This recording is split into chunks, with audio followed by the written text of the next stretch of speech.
Olá, hoje é o dia 27 de fevereiro de 2024, quando se comemora o Dia do Agente Fiscal da Receita Federal e o Dia Nacional do Livro Didático. Na abertura desta primeira edição do Almanac CL News, uma mensagem de otimismo. Quando você estiver enfiado até o pescoço num problema grave e achar que tudo o que poderia tentar para resolver já foi tentado e não deu certo, que você não tem mais saída, lembre-se de que lá no Rio Grande do Norte existe uma penitenciária de segurança máxima em Mossoró.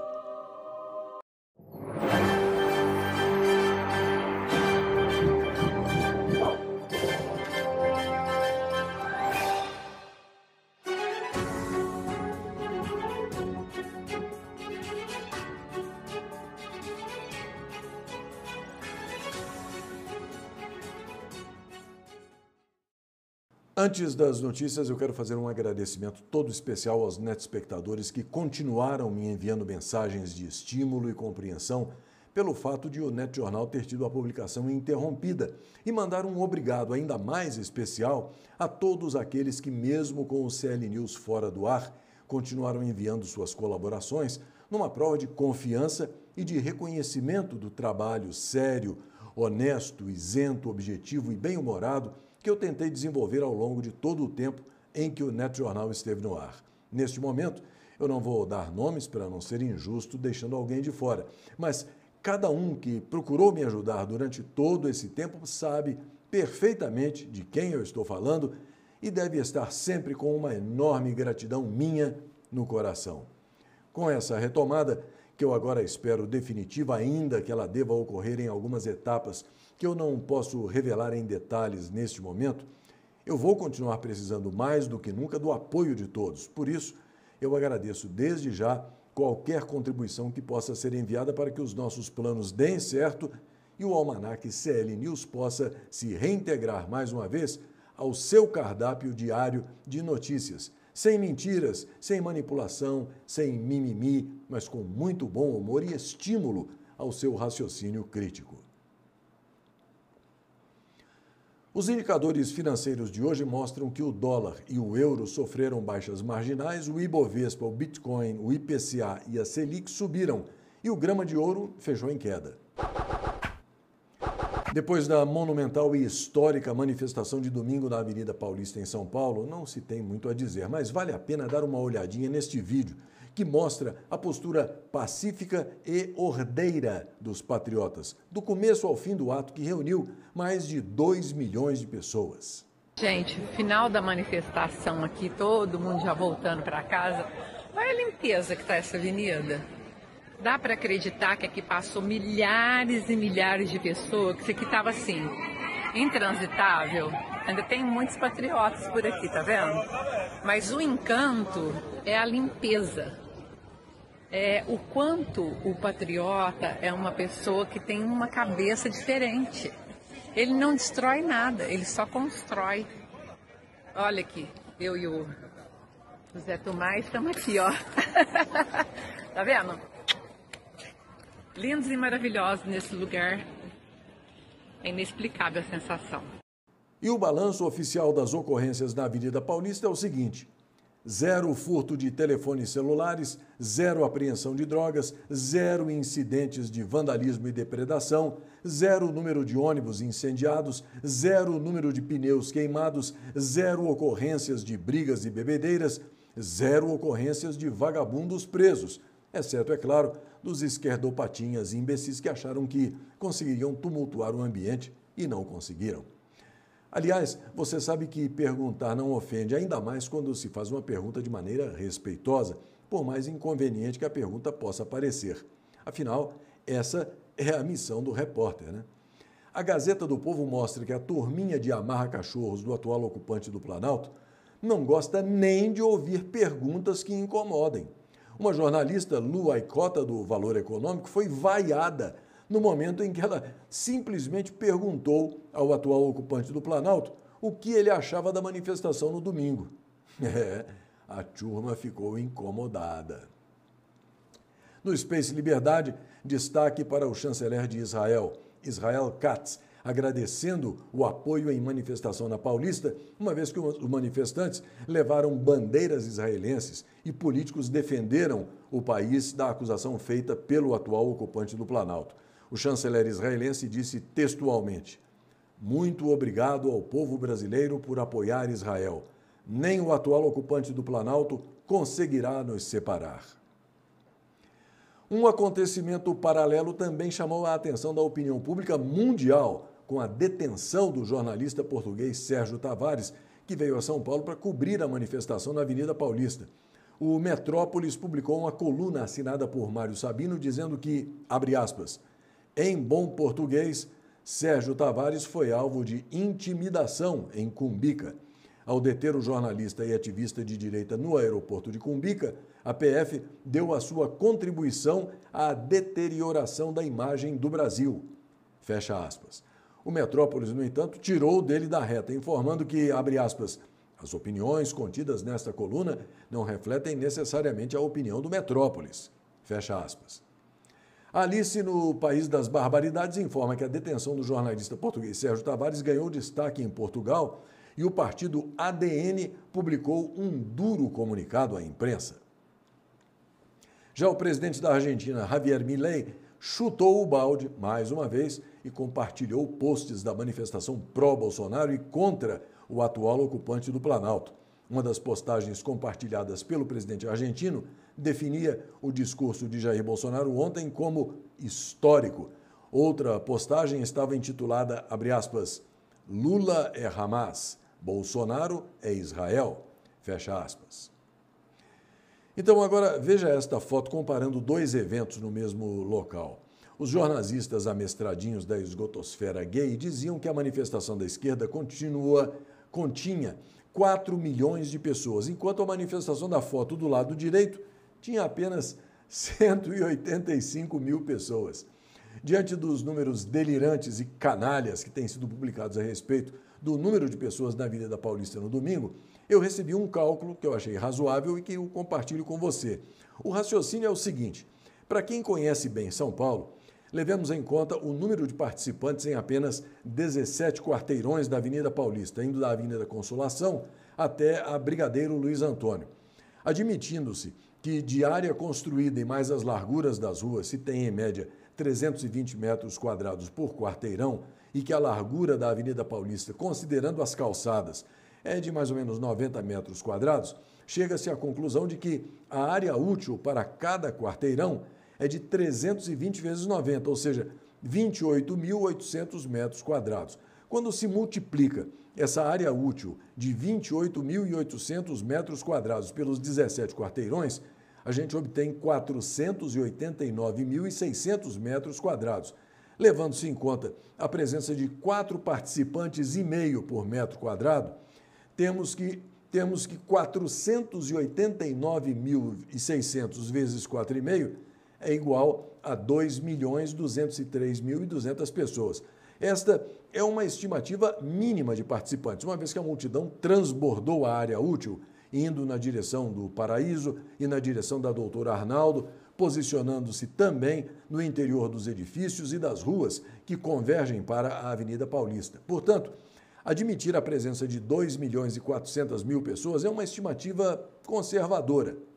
No entanto, diversos netespectadores que estiveram no local fizeram contato comigo e disseram que não acreditam que o número tenha chegado a tanto. Um cálculo otimista deles fixaria o número de pessoas presentes na Avenida Paulista em torno de 900.000, contando inclusive com a rotatividade, já que, segundo eles, chegou gente e gente foi embora ao longo da manifestação. E pelo que eles observaram, os 17 quarteirões não foram integralmente tomados pela multidão. De qualquer forma, todos foram unânimes em considerar o ato um momento mais do que vitorioso e histórico, algo que superou toda e qualquer expectativa.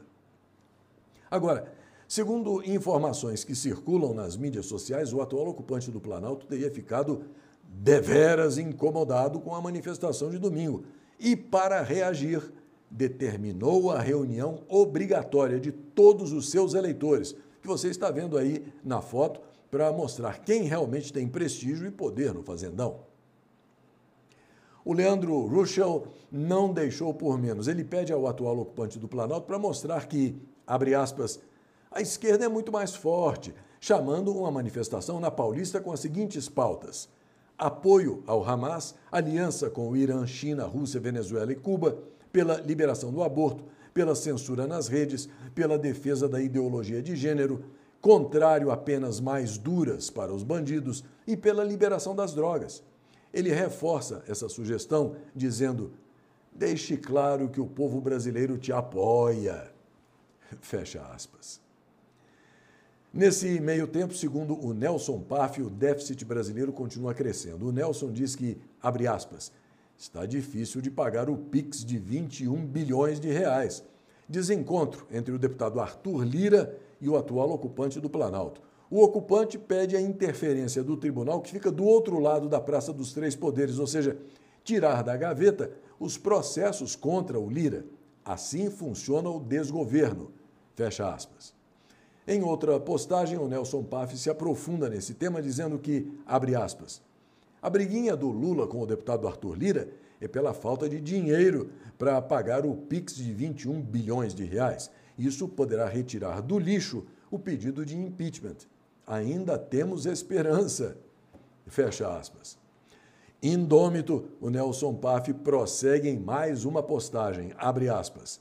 Lula pede ao STF que interfira contra o deputado Arthur Lira. É muito simples retirá-lo do jogo. Basta derrubarem a liminar de 5 anos pendente, que ele perde o cargo e vai preso. Aliás, pela condenação, é um ficha suja. Muito fácil tirar ele. Vai firme, Lula! Faça isso! Fecha aspas. A CNN Brasil informa que o presidente Jair Bolsonaro tinha um depoimento, o 7º, a fazer na Polícia Federal, desde que ele deixou o Palácio do Planalto. Desta vez, Bolsonaro seria ouvido num inquérito que tenta apurar uma delirante importunação intencional causada a uma baleia. Como você pode ver aí na imagem ao lado, a baleia, inclusive, já prestou depoimento lá na PF e confirmou o incidente para o intrépido agente. Muito triste, a baleia disse ao policial que a importunação ocorreu sim e que Bolsonaro chegou rindo perto dela num jet ski e a chamou de Flávio Dino. Mas não importa, pode ser que este ou qualquer outro inquérito não dê em nada, mas pelo visto, o destino de Jair Messias Bolsonaro, nas atuais circunstâncias, é a cadeia mesmo, não tem jeito. Afinal, não há como negar.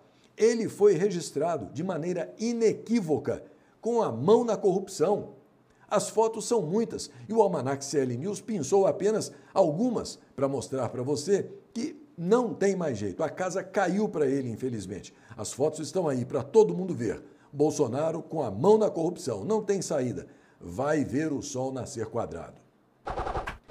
Na revista Oeste, a notícia de que o requerimento de uma CPI proposta pelos deputados federais Paulo Bilinski e Eduardo Bolsonaro, do PL de São Paulo, para investigar as denúncias de abuso sexual infantil na ilha do Marajó, no estado do Pará, já tem 94 das 171 assinaturas necessárias. Os parlamentares argumentam no requerimento que, abre aspas, diante de tantas incertezas, a recorrência de denúncias e relatos abomináveis de exploração sexual infantil, fica instada a urgência de averiguação profunda e detalhada do caso em questão, uma vez que os direitos e a proteção das crianças e dos adolescentes brasileiros precisam ser salvaguardados, fecha aspas. E aí vem a Van Liberdade fazendo uma perguntinha inconveniente. Será que tem peixe grande no Rio de Marajó? No quesito vergonha alheia, a notícia é da Trombeta, que informa que o atual ocupante do Planalto, aí do lado, está sendo alvo de piadas por pedir que não votem em, abre aspas, imbecis mentirosos, fecha aspas. Veja só, o ex-deputado federal Deltan Dallagnol afirmou que a única conclusão que se pode tirar é de que o atual ocupante do Planalto só poderia estar falando de si mesmo quando discursou pedindo ao eleitor para não votar nele. Afinal de contas, o indivíduo resolveu criticar, abre aspas, gente que levanta de manhã mentindo, almoça mentindo, vai no banheiro mentindo, sai do banheiro mentindo, vai dormir mentindo e passa a noite mentindo. Fecha aspas. Sem comentários. Hein? No Space Liberdade, a notícia sobre a eleição 2024. A Anatel terá um, abre aspas, sistema 2.0, fecha aspas, para tirar fake news das redes. O sistema deverá funcionar em parceria com o TSE para agilizar o cumprimento de decisões da Justiça Eleitoral para remover as fake news das redes. Você sabe, isso tem nome, isso tem método. E na série Mentiras Absolutas do Nelson Paf, a opinião de Kassab, figurinha carimbada da esgotosfera política do Fazendão, sobre Rodrigo Pacheco, abre aspas, tem tudo para ser governador de Minas, fecha aspas. O Terra Brasil Notícias informou que nesta terça-feira, 27 de fevereiro, a Sony revelou planos de demitir 900 funcionários, equivalentes a cerca de 8% da sua força de trabalho mundial na divisão de videogames. Além disso, a empresa também informou o fechamento do escritório dela em Londres. O Terra Brasil Notícias destacou também que as demissões não se limitarão apenas à sede principal, mas afetam 3 das subsidiárias mais bem-sucedidas da Sony. A Insomniac, responsável por títulos como Homem-Aranha, a Naughty Dog, que criou The Last of Us, e a Guerrilla, desenvolvedora do Horizon. Tudo isso, claro, por causa das fracas projeções de venda do PlayStation 5. O Space Liberdade, além de diversos outros canais, informa que uma comissão especial da Câmara dos Deputados aprova uma proposta de emenda constitucional que amplia a isenção tributária das igrejas, entidades religiosas e templos de qualquer culto. Com a aprovação pelo colegiado, o texto segue agora para a votação em plenário. Na revista Sociedade Militar, a notícia de que um golpe de R$390 mil pegou oficiais da FAB pela proa. Eles entraram pelo cano num esquema de pirâmide que anunciava a promessa de um retorno financeiro de até 11% ao mês.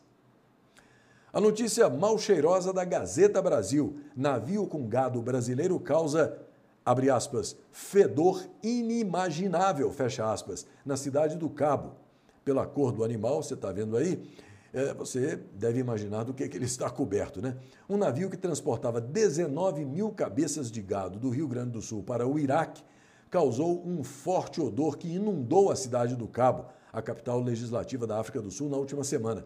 O mau cheiro era tão intenso que as autoridades locais iniciaram uma investigação, inspecionando a rede de esgotos e acionando uma equipe de saúde ambiental antes de descobrirem a origem do problema. Segundo o Conselho Nacional da Sociedade para a Prevenção da Crueldade contra os Animais, o fedor inimaginável era um indicador das más condições enfrentadas pelo gado na embarcação. A organização condenou o transporte de animais vivos e enviou um veterinário para avaliar o bem-estar dos animais. Como você sabe, nos países árabes, os ladrões têm a mão cortada. Pois é, o Terra Brasil Notícias, direto de Uberaba, um cachorro da raça Pitbull, que com toda certeza deve ser árabe, comeu a mão do ladrão e deixou o sujeito em estado grave. O animal teve a identidade preservada para que ele não seja reconhecido quando estiver circulando lá pelo Triângulo Mineiro, como se pode ver aí pela foto, né? A revista Oeste informa que o Ministério da Educação resolveu demitir 3 professores, funcionários concursados, que denunciaram uma secretária por assédio moral. A titular da SECAD, a Secretaria de Educação Continuada, Maria do Rosário Trípode, também é acusada de capacitismo. Aliás, vale a pena explicar esse termo capacitismo, que é recente aqui no Brasil, começou a ser difundido há cerca de 10 anos, mas apenas a palavra é nova, porque o que ela significa tem séculos de existência. O capacitismo é o preconceito contra as pessoas com deficiência, quando se julga que elas não sejam capazes ou que sejam inferiores. O Terra Brasil Notícias conta também que o Conselho Nacional de Justiça deu início a uma investigação sobre a possível participação de juízes em um esquema fraudulento. O foco é a alegada remoção de serviços de proteção ao crédito de informações referentes a dívidas que chegam a 108 bilhões de reais, originadas de protestos registrados em cartórios. O Instituto de Estudos de Protesto de Títulos do Brasil, que representa os cartórios, solicitou a abertura da investigação.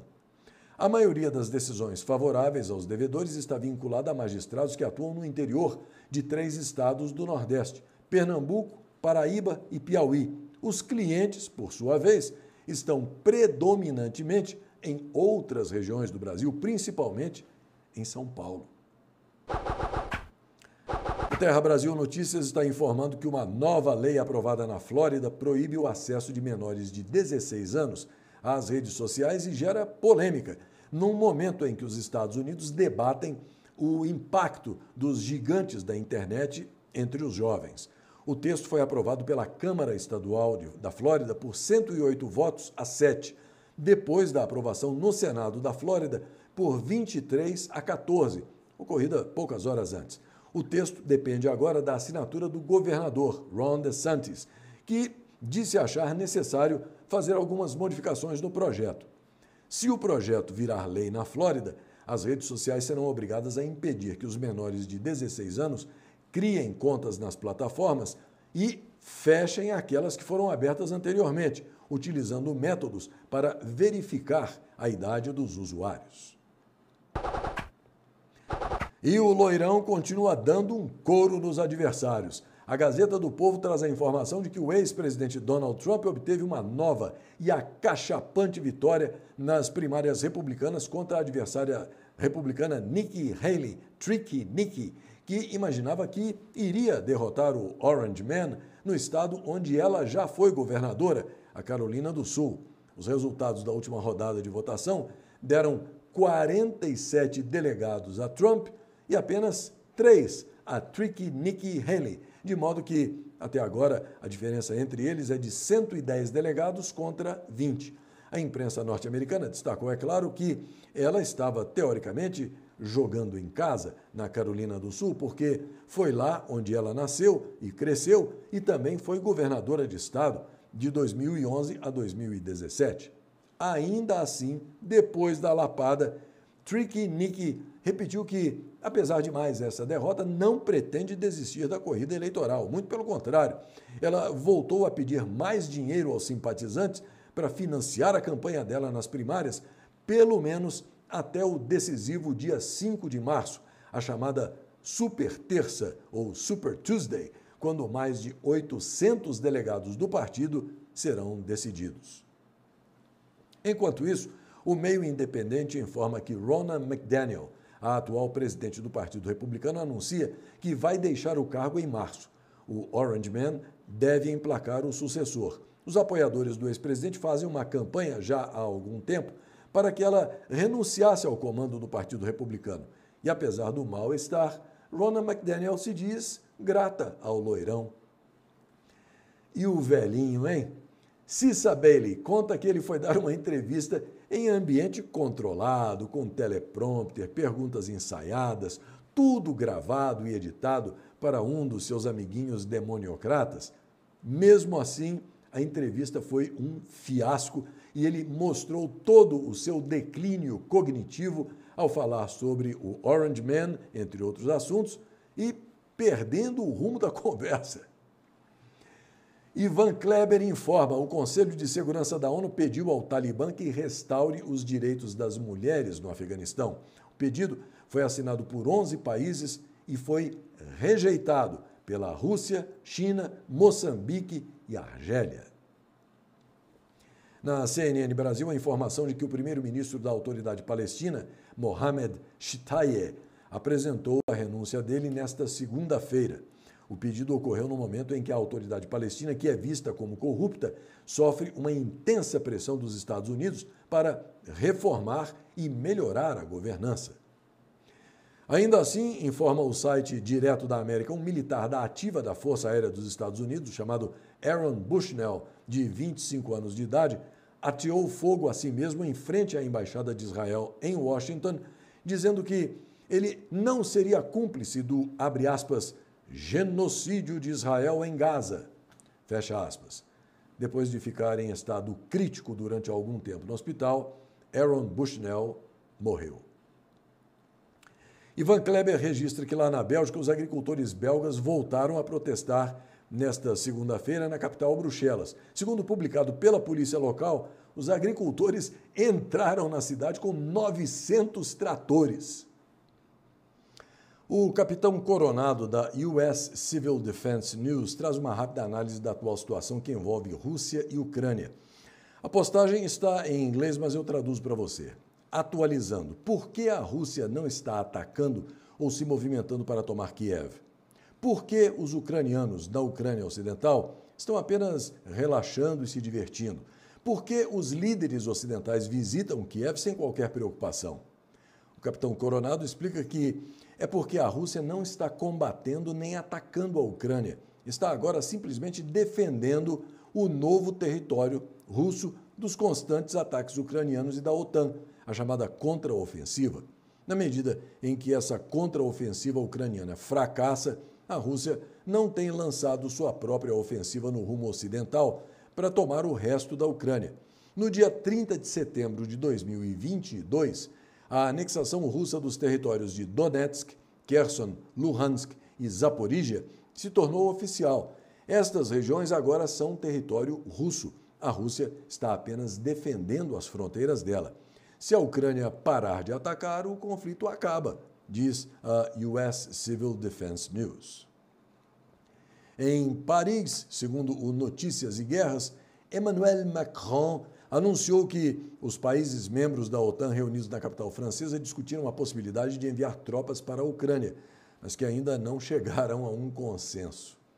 No Verdades e Nada Mais, o aviso curto e grosso do Kremlin, abre aspas, a Rússia entrará em guerra com a OTAN se tropas forem enviadas para a Ucrânia, fecha aspas.